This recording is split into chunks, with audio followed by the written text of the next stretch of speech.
Hello and welcome to episode number 580 of Smart Podcast Trashy Books. Today, my guest is Jennifer Armentrout, and we are going to talk about her new book, Ball of Ruin and Wrath. We're also going to talk about ApollyCon, which is almost 10 years old. And heads up, we talked for so long that our conversation is going to become 2 episodes, but do not worry, there is no cliffhanger. We're going to talk in this episode about the behind the scenes of ApollyCon, her launch title for Bramble, and she takes questions from some of you about disability advocacy, living with a visual impairment, and what changes she's seen in publishing. I will have links to all of the books that we talk about and, of course, information about ApollyCon if you're curious in the show notes at smartbitchestrashybooks.com/podcast under episode number 580. That is a big number. And speaking of big numbers, hello to our podcast Patreon. Thank you so much for all of the numbers that support the show. I can't tell you how much I appreciate it. Each episode has a transcript that is hand compiled by Garlic Knitter, and Patreon members get bonus episodes and a truly lovely Discord. It would be wonderful to have you join us. Have a look at patreon.com/smartbitches. And I want to say a special hello to Larissa, who is a newest member of our group. Hi, Larissa. Welcome aboard. All right. I have one more thing I want to ask you about. And I've asked this a couple other times, but, I want to repeat it just in case maybe you didn't hear it. I used to have reviews on Apple Podcasts, and now I have none. None reviews. Negative reviews. No, none. Like, I have some stars, but I have no reviews. Like, no one has any. And I had some.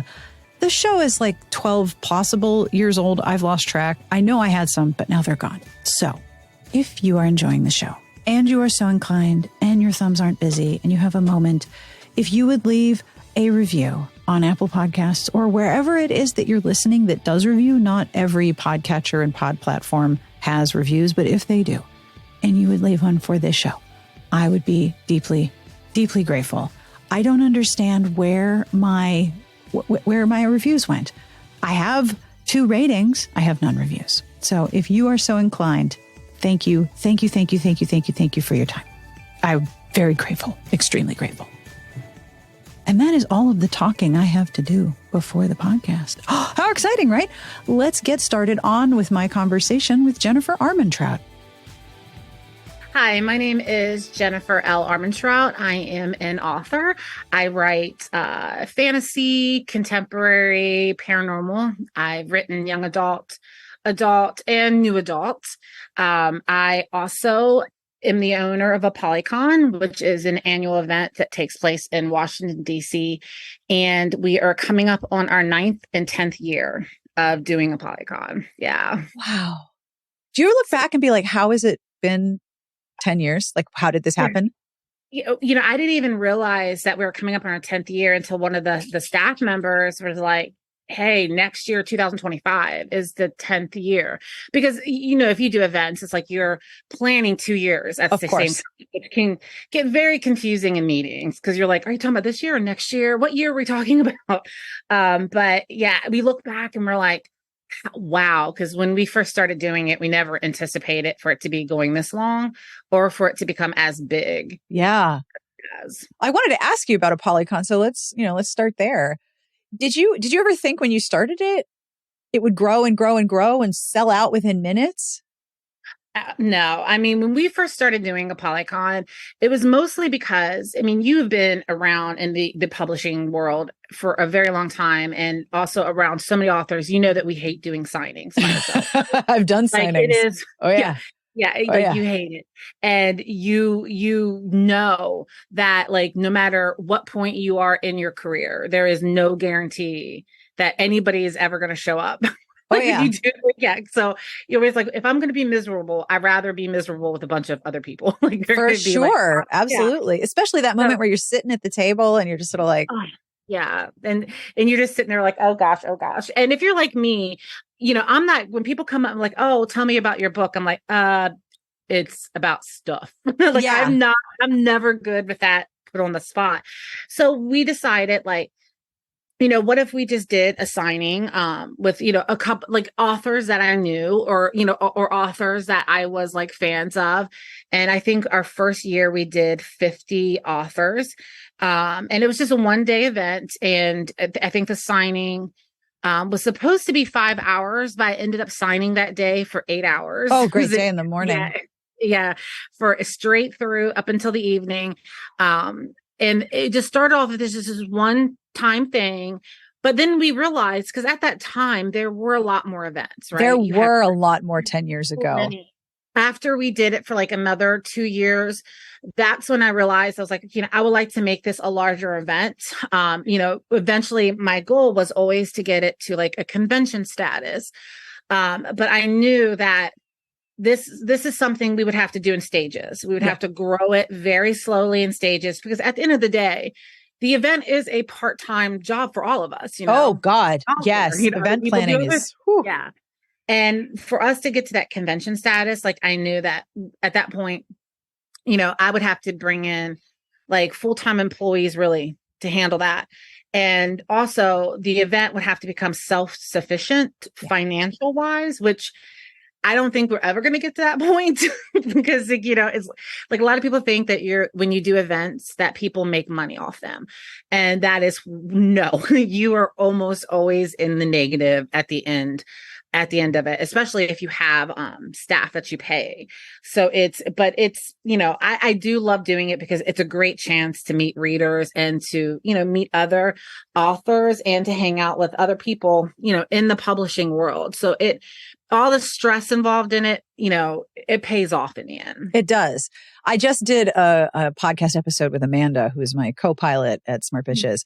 And we were talking about the old RT experience and the energy of being around people. And I said then that, there is something really, really special about the idea of a person who's going to take days off work, step away from all their responsibilities, where they're caring for parents or relatives or children, and they're going to go on vacation about books. That's a really special energy. And when you create an event where that happens, you get that same energy. So I completely understand the magic of it. And also I've been an events planner. It's a lot of work. It's a lot of work. And it's sad that though, when you look back and you think about all the different options as a reader and as an author that you had in the past to go to. Oh my gosh. Yes. Events. Now there is like maybe 3 to 4 like larger events that have hundreds of authors that take place more than one day, but nothing the size of RT, nothing the size of BA BookCon. Yeah, I remember my first year doing BookCon. I was like, oh my God. Yes. It was just, that was overwhelming. That's an overwhelming that's an overwhelming event. But we don't have that anymore. And I think a lot of it, even before COVID, you started seeing them drop off. It's because it is very expensive to do. And it's very stressful. And, it's like you have one bad year. I feel like, you have to weigh, like, is this worth it? Yeah. Continuing to do this. And, but it is kind of sad a little bit when you look back at all the different, like there's a whole generation of readers who will never know RT. I know. Like I would never know, like hundreds of panels that you could go to, like it's just games. And you would go home with a suitcase full of books. Like people think I'm exaggerating. No, I would pack a suitcase inside another suitcase because I knew that first suitcase was going to come home full of books. Books were like water. And a lot of it was authors you had not read yet. So it was such great exposure. Yeah. And there was a completely different economy behind marketing. Like publishers spent a lot of money promoting authors and blanketing tables with books and swag. And you're looking at tens of thousands of dollars in easily. marketing. Yeah. And it's one thing if you're, Penguin Random House or you're HarperCollins or you're Kensington. It's one thing if you are a big corporation that can create that kind of budget. For authors, for independent businesses like you and I operate, that's a completely different different situation. Yeah, you're kind of like, am I really going to pay for that? Yeah. Like that's a lot of zeros. Yeah. I remember those sponsorship packages. Oh, you would be like, what? But the thing is I will say with RT, because it had so many years behind it. Yes. And so many attendees, I can see why a lot of the publishers and stuff said, you know what, we're going to pay for this because we're going to get a return on our investment here. And I mean, I don't know if I could ever grow a ApollyCon to that size where you have 4,000 to 6,000 attendees. I need a nap just thinking about it. Ooh. Yeah, right. I would have to step like way back from that at that point, because I would have to bring in a significantly larger team to handle that. Oh, absolutely. Because it's also a different environment. You know, you're going to have more full-time dedicated staff to anticipating possible problems that you now may face at events. Yep. What are your biggest lessons from hosting a reader conference? I think the biggest thing that I have learned recently kind of plays off of that is that events have changed and readers who have attended events have changed. Yeah. Beforehand, you could just throw some authors in a room and have them sign books and do some panels and do some cute, fun parties that kind of weren't very involved. And that was fine. It's not so much like that now. People really want an immersive experience. Like they want, it's almost like an amusement park type level. Like you walk into a haunted house, for example, and it's like you are transported into a haunted house. So one thing we've learned is that readers now are expecting more. They expect, really immersive events. And that can be, difficult to pull off. Like, so one thing I've learned, like when you're doing budgets and things like that, like you really have to be careful about where you're spending the money. Yes. Like less money on swag that goes into the goodie bag and more money on making a more lasting impression for people. Yes. Like beforehand, people loved all the little kitschy stuff, right? In their goodie bags. Not anymore. They're going to throw half of that away before they even leave the event. So it's making sure that we're putting the money where it's going to have the most impact for the attendee. That's really interesting because that makes me think of the original, the RT Fairy Ball, where the whole ballroom was decorated, and it really was an immersive experience, and it makes sense that is the thing that has come up again, especially if you think about going to an amusement park. You think about the design elements of an amusement park. You go into in Universal Florida, you go into Diagon Alley, you think you're there. You're there, yeah. Yeah. This year at ApollyCon, we did the Blood Forest event. So we took a hotel room and converted it into the Blood Forest. So we had fan artists create backdrops, and so that we could, cover as much as the hotel room as possible, their hotel conference space. When the attendees walked in, they walked in underneath this fairy lit. We went really hard on that. And this year for 2024, we're doing the Night of the Right, which we're basically converting this 30,000 square foot space into 3 levels to get them through. And it requires so much. We got a detached garage. Wow. To store, because what was happening every year with ApollyCon, we really had no place to store this stuff. Of course. And some that we could reuse.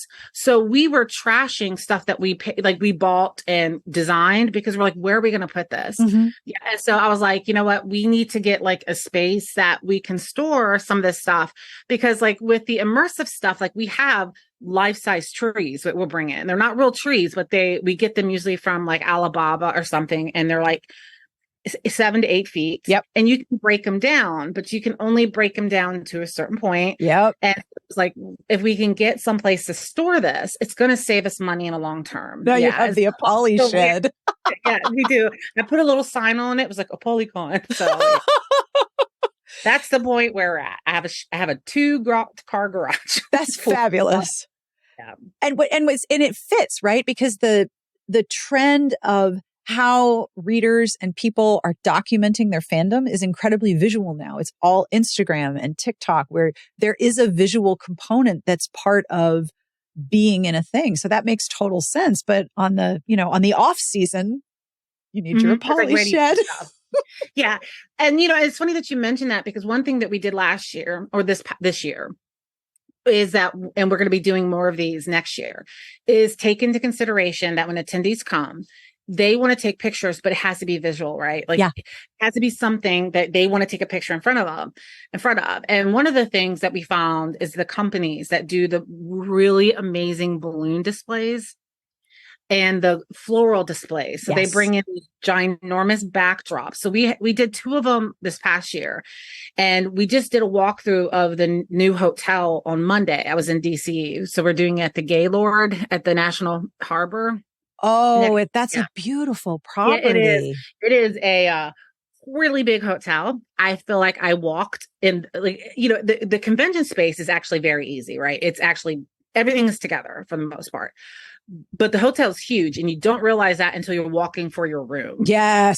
You're just like, I was still joking around. I was like, my soul is still walking from the elevator to my hotel room. Like, it is still trapped in that hotel. But I was picking out spaces for us to do more of those big, backdrops, because that's something that readers like to have, where they can take pictures. Yeah. And it's good on posting it on TikTok, Instagram. And so that's something that we actually have to take into consideration now too. Oh, yeah. And, it's like, you do kind of want to create a bit of FOMO, right? Like where people who are not there are like, oh, I got to come. And I know, like, a lot of people are always like, why? Like, why don't you sell more tickets and things like that? And again, it's like, because things can go bad so quickly. Yes. Yeah. And it's like, we do eventually want to have, I think right now we do about 1,500 attendees. That's a lot of human beings. That is. And that's a lot of people in one space. That's a lot of human beings in one location. Absolutely. And we do have plans of growing that to a larger amount. But again, it's like, we got to make sure we can handle it. And then we also have to figure out how we're going to handle signing, because you have 200 and some authors, and you think, okay, you sell 2,000, 2,400 tickets, right? How are you going to get that many people through? Mm-hmm. And we do 2 days of signing. Some people may make it work and may be able to do it, but it's like, how do we do that? Like, that's the thing that we have always keep getting tripped up on, is when we think about growing it in the future, it's like, how we're going to do these signings. Because that is going to be the most difficult thing to plan, is when you have that size of group of people, they're not there for every author. But there are going to be many attendees there who are going to want to see as many authors as they can. Yep. And then you have to figure out, how do we manage to get that large group of people through an event, but also at the same time respecting authors' limitations. Like, they can't be there for 10 hours for several days doing this. They have their limits of what they physically and mentally can do. Oh, yeah. So it's like trying to figure out that balance between them. And especially because in your career, you have been present for several big trends in romance and in publishing. You were there for new adult. You were there for YA. You're now there for romantic fantasy, or romantasy, as people are calling it. And so you've been there through these different peaks. And you and I both remember the big signing. If you have wristbands 500 to 600, you may now get in line for X author. And it was a way of crowd control. It was still impossible to move around. Yeah, and that's what we do. We do the ticketed. Yep. System, and that's only going to help so much. That's not a blanket solution. And that doesn't guarantee you're going to get to that author. All that we're trying to do is to keep 500 people from lining up at one time in one person's line. And it's a balance, and you have to be able to adapt. So, like, when something doesn't work, you have to be able to be willing to change the next year. Yep. And, because if you don't, it's going to just continuously go bad. So you're always going to have rust spots too. You're always going to have things that go wrong. But like, the biggest thing is, honestly, being able to adapt. But it is exciting. It is fun. I mean, it's a lot, but like, it's fun knowing that people are going to be happy and they're going to have fun while they're there. Well, I have 2 things that I want to talk to you about. Congrats on Fall of Wrath and Ruin. Thank you. Yay! Is it really exciting to be one of the launch titles for an imprint? Yeah, it's also extremely nerve-wracking. Yes, I can imagine. When they reached out to my agent and said that they wanted to do this, I literally said to Kevin, I was like, but what if it sucks? I was like, what if my book completely fails? And then I just literally destroyed an imprint. I was like, because I was not, honestly, I was not going to say yes. I was not going to agree to it at first because I was like, I don't want that type of pressure, even though I know that the pressure is not entirely on me. For people who know me, I don't like being like the center of like any type of attention. I don't like having that type of pressure or stress on me. But then after talking to everybody and realizing like what they were trying to build and what they wanted to do, I felt like more comfortable with being, because Fall of Ruin and Wrath isn't your I don't want to use the word average, right? I don't want to say that, but it's not your typical romance. Like it doesn't follow like you're not going to find certain beats that you normally do, right? And I was like, are you sure that you want to do this? I was exciting, but it's a little nerve-wracking. I can imagine. That leads me to my next question. What will readers find inside Fall of Wrath and Ruin? Tell me all the things. It's so hard to talk about these books before they're out because I am so terrible at spoiling things for people. So tell me, how does the book end, Jennifer? Right? What's the end? And I'd probably say it because I'm the type of person who like spoilers don't bother me because sometimes I just want to be, and I think also it's like I have ADHD, and I think some of it is because I like to be able to prepare myself, like, you know what I mean? Like for what I'm getting myself into. Like if I'm going to be like throwing shit afterwards, I need to like mentally prepare for the emotional outburst that may come. When I watch movies with my family, my younger child has ADHD and he'll text me, all right, Mom, you looked up the spoiler, right? Absolutely, I did. So we're texting each other across the room. This is how it ends. This is what happens. Okay, thanks. Yeah, like it's, and I think some of it comes from like, again, it's like attempting to little bit control certain things around you. Like, so it does, spoilers never bothered me. It is definitely, it takes place in a fantasy world, but there are going to be a lot of things about this world that readers are going to start to recognize as they're reading it. And one of my favorite parts of this series is the actual world itself and what it once was and what it is now. And that was originally what started this idea. Was the actual world itself. I'm just going to use this as an example. This doesn't have anything to do with this book, but it's like when you read or watch dystopian, right? You always kind of wonder, how did we get here? Yeah. Like what happened that this is where we're at now? And sometimes, right. And then you realize you're living it. And then you're like, shit, you're going to recognize some familiar things in it. And, of how the world is, there's a lot of adventure, like action in it. The world itself is broken down into basically districts or courts. And then learning that one of the highborns from the West are basically turning against the rest of their kind. And so it's like this mystery of building what is happening and how does this involve the main characters? Yeah. You also have a lot of steam. There is a lot of romance in it. Liz, one of the main characters, she probably is one of my favorite characters to write because she is a survivor, right? And, and I write a lot of badass characters in the sense of physical. They can fight, right? But my favorite characters of all time are the ones who have no physical ability to fight. Because you know why? That is what we're normally really like, right? None of us are out there like with swords and daggers, like taking people down. And if you are, I'm now obsessed with you if that's the case, because that's cool. She is mentally strong. And, and that doesn't mean that she doesn't have moments of weaknesses and moments of having to deal with other struggles, but she will do anything to survive and anything to make sure the people she cares about survives. Yeah.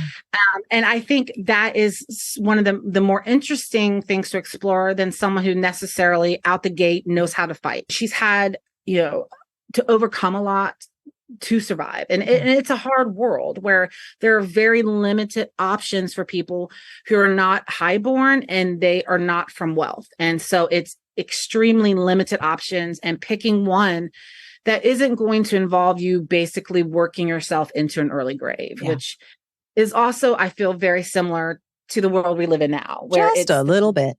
Now, I have some questions for you from members of my Patreon community. Sometimes when I'm doing an interview, I'll put it like, say, a heads up, I'm doing an interview. And the response to, I'm interviewing Jennifer Armentrout was, oh my gosh. So people are very excited to hear this interview. But I have some questions from members of the Patreon. One of them is from Clay, who says, I love your books. I'm reading Soul right now. I have Fire on pre-order. But I'm also interested in how you navigate writing and advocacy and the day-to-day reality of living with a progressive visual impairment. Does it influence how you approach ability and disability in your characters? And second part, if you feel like tackling, do you have any suggestions for libraries or publishing in general when it comes to welcoming and encouraging readers with visual impairments? One of the things I feel like when you're living with something, whether it be like a physical disability or like a mental, issue, like, because with me, I do have obviously what's called retinosis pigmentosa, which is a degenerate eye disease. I also have, because you have that type of eye disease, it makes you more prone to other issues with your eyes. So I have cataracts in both eyes, and then I have edemas that come and go. And they won't really remove the cataracts because inadvertently the cataracts protects the retina from sunlight. So they don't want to remove them until the cataracts become too thick. And they'll go in.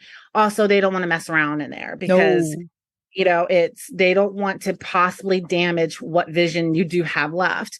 And then, on the other side with having like ADHD and also bouts of like anxiety and depression, like, I feel like at this point, most people in the world have those, like, I think that is now like normal behavior at this point. Like it's not atypical behavior anymore. But with the vision, I used to be able to sit, for example, and be on the computer for 12 to 13 hours and it not bother like my eyes and not take its toll. But as the disease progresses, and I'm very, very lucky, people who have RP typically at my age are almost completely blind. I have a very slow progressing form of it. And so much so that when I go to the Wilmer Institute at Johns Hopkins, that's where I have my treatment at, they always bring in like their students to look because they usually don't see someone at my age that still has, like, I don't have much side vision anymore, but I still have way more, than what most do. I can't sit at the computer as long as I do. So that basically had to make me face reality that I can't write as much as I used to be able to. Because what happens is that, and it's just normal eye strain, but like when you do have eye problems, the strain will have more of an effect on it. So one thing that happens to me is twitching. Like my eyes will twitch nonstop if I'm doing something I should not be doing. And that inside of itself becomes so distracting. Like, oh my God, you're like, stop. But, another thing that it's made me kind of realize too is to take a step back and remind myself that this career isn't everything. Yes. It's very easy for it to take up your whole day, right? I have the same problem. And this, when you work from home, people, and look, I'm not complaining about working from home. I am lucky, privileged, and blessed to do so. The one downside is that you don't stop working. Yes. Thank you. Very true. You can't leave this at the office because your office is your house. It is your room, your couch, your kitchen, your outdoors. Like there is no escape from it. And it can be very hard to set that boundary to be like, I'm going to stop at 5 o'clock. I'm going to stop at 6 o'clock. And then you look and it's 8 o'clock and you did not stop. It's hard to do that. One thing with this that has kind of helped is reminding myself that this is not the end all, right? It shouldn't be the one thing that takes up all the time. In the Harbinger series, where Trinity has the same eye disease I do, the doctor asks her something. And I put that in there because the eye doctor, my doctor at Wilmer, had asked me this. He asked me, he asked me if I could still see the stars at night. Oh. And I looked at him and I was like, and then I stopped and I was like, shit, I don't know. I haven't looked. And it was like that realization. It's like, how that saying, stop and smell the roses. I could not remember the last time I looked up at the sky to see. And so I was like, I don't know. And he was like, and they use that because basically that's one of it helps them determine like visual, like you able to tell the difference between how much light can you see. And that kind of stuck with me because I was like, how do I not know that? How do I not know that? And it kind of became that moment of, well, it's all I'm thinking about is working. All I'm thinking about is writing that book, getting a book finished, fixing this book. And I'm so focused on that, I'm not living. And eventually I'm not going to be able to see this stuff around me. Yeah. And that kind of was a bit of a wake up call. So, I mean, it's a battle to remember that. Yes. Especially in publishing, especially when you're both publishing traditionally and self-publishing. Yeah. The message is more books, more books, more books, more books. When's the next one? When's the next one? Can you do 4 books a year? Can you do 5 books a year? Yep. And I used to, at one time, I was writing 8 books a year. Have 8 mercy. books. I was writing 7 days a week. Yep. Week after week, 12 to 13 hours. Never do I recommend that. And because you also just run the risk of burning yourself out. Absolutely. If anything, I would tell publishing and libraries. I mean, I think they are getting a lot better now. I think there is a lot more awareness that everyone involved is a person. Yeah. And not just with visual impairments, but also with different things that people may need assistance with. I do think one thing I am starting to see a lot better on is when you do something like book signings and events and sending you on tours, they are starting to realize that not all authors can do this easily, and they can't do it by themselves. I can no longer do airports by myself because I can't see, and it's and if you're not paying attention, right? And you hear something, because also a lot of apps are not visually friendly. No. Even though they claim to have dynamic text, that is a lie. It's like Facebook, you say you have it, you do not have it. Nope. So you can't, and that magnifying option is terrible. I cannot just focus on this little circle, on this little screen. That's not helping me. That's just going to make me ragey. Yes. So I have to have someone who goes with me when I do that kind of stuff. Them being aware that I can't have camera flashes, because any type of flash of bright light will blind me. I'm like a little gremlin, bright light, right? And so I do see where they are becoming more aware of that. Mm-hmm. Also, just becoming aware of that authors can't sign as many tip sheets. That's one thing that you're seeing more recently now, is the acceptance that when our publisher asks us to sign a bunch of tip sheets, we want to say yes, because you're not going to always get asked that, right? No. That's actually a good thing. But physically, it is actually, it's very painful. Yeah. Oh yeah. When you're also typing all day. Oh yeah. So it's you're now using your wrists in a totally different thing. So, but you are starting to see a lot more awareness towards that. And also, I'm happy to see that you're seeing more awareness towards mental health. Yes. Realizing that sometimes authors, and also authors understanding sometimes their editors, their publicists, have to take a step back, because for their mental health purposes, they have to take a moment. And you're starting to see a lot more acceptance of that. So I'm really glad to see that. That is a good thing. And especially the tip sheets. Can you sign 8,000? No, I cannot sign 8,000 pieces of paper. I can barely write a check. I have no hand stamina. Right. And I can barely write a whole check. Well, and I think it's because we don't write anymore. No, right? absolutely not. We don't handwrite anything. I digitally sign things all the time. Yep. And so it's when you're doing them, I'm doing about 4,000 of them right now. And and it's I do them in stages. And so what also you're seeing is the publishers realizing that they need to give you months to do these. Yes. Instead of dropping them on you and being you have a week to get these done. So that way that you can actually break this off. And a lot of people are probably oh, what? It can't be that hard. Yes, it can.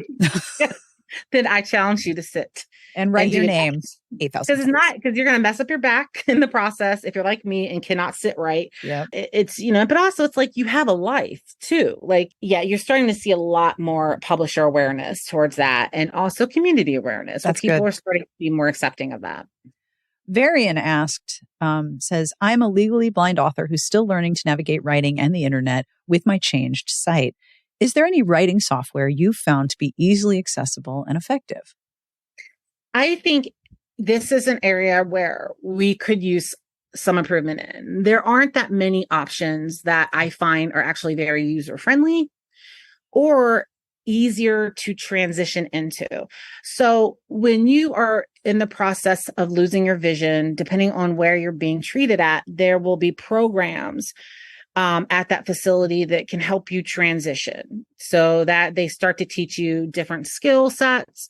Also, I think there is a bit of kind of like, in a way, of coping skill sets where, this is going to be something you're going to struggle with. So this is what we're going to try to start you to get you doing this way when you still have vision. Right. So that it's not such a shock. Like a pilot warning you, we're going to have Yeah. turbulence in about an hour. Yeah. Yeah. And so prepare.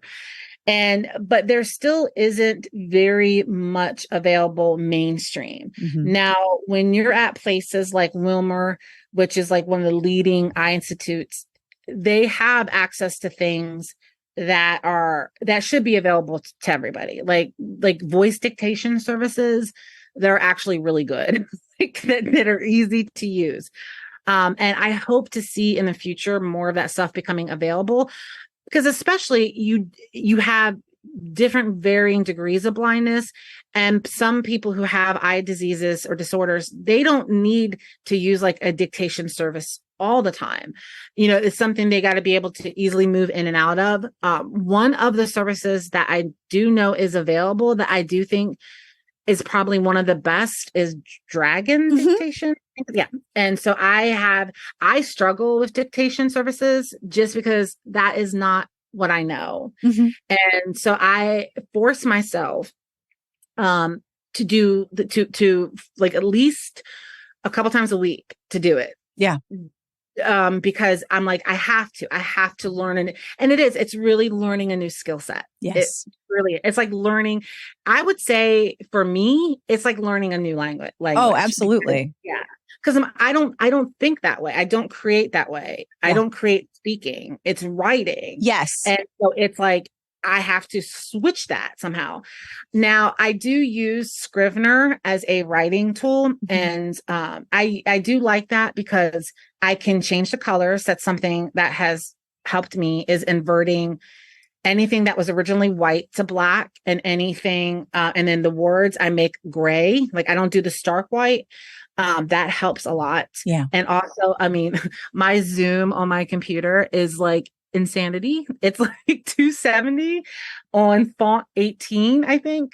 And then on the web, it's like font 24 is the minimum font. Yeah. And believe it or not, and this is going to sound silly, it took me a long time to make myself do that, because I wanted like, I can't even, and what I went to college for and what I worked in before I was a writer is the field of psychology.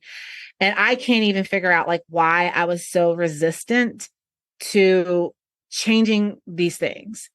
And actually I can. I think it's because it was acknowledging that I was losing my vision. Like I could, as long as I wasn't seeing, because your mind and your brain is amazing at how it adapts without you realizing it. You are born with RP.